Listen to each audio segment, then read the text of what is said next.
Welcome to Port St. Lucie. This is Professor Tefero for Taoist poetry and Chinese Taoist poetry, to be precise. And we are going to do lesson 2 this evening, which is basically analyzing what happened to the Upanishads from India when they entered China several thousands of years ago, possibly 5,000 to 8,000 years ago. At that time, there was no Buddhism. There was no basic religions. There was no Confucianism. There was no Taoism. There wasn't anything. There were basic belief principles of the sky and the sun and what usual civilizations had for religion and philosophy at that time. We're looking at approximately 8,000 BC. People weren't overly concerned with religion and philosophy. They were concerned about eating and staying alive.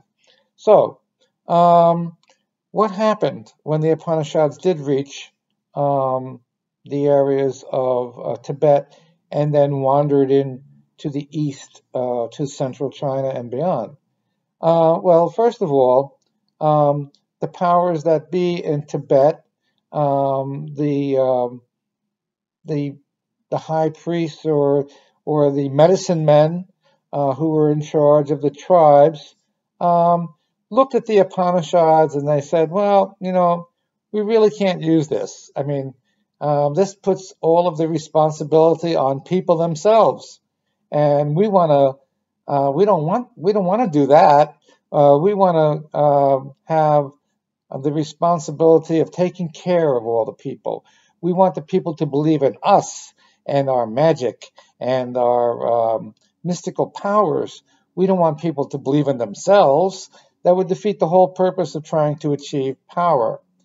So, basically, the Upanishads were ignored initially in 8,000 BC, and it wasn't until approximately 2000 BC that the Upanishads finally got some recognition in China and in Tibet first and then in China, because they had some connection to native ancient Chinese Taoism. Now, ancient Chinese Taoism was purely religious.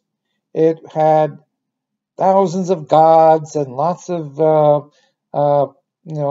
high priests and temples and offerings and laws and customs, and the Upanishads had none of these things.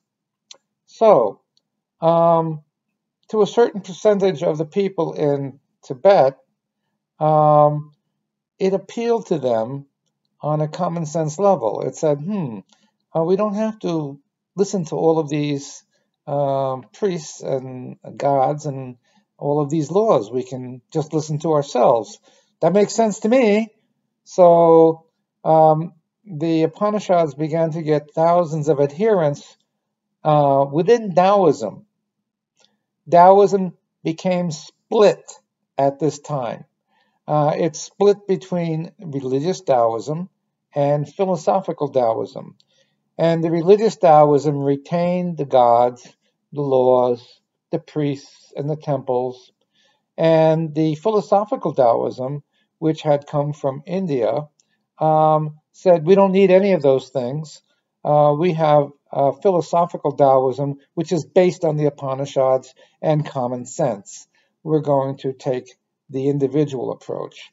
And that's when you had your first split between philosophical Taoism and religious Taoism. Make no mistake, religious Taoism was still the most powerful element of Taoism in China from 2000 BC even until the modern times. Philosophical Taoism never, ever took root as a power or political structure within China. Only religious Taoism had that benefit. And religious Taoism shared that benefit with Confucianism, which would come 1,000 or so years later.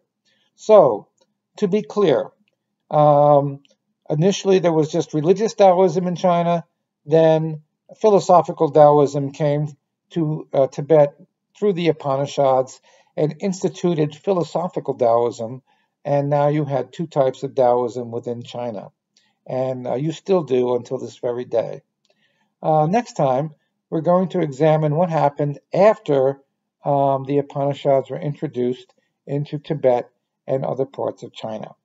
Until then, this is Professor Tefero from Port St. Lucie, wishing you a happy evening, and everyone take care.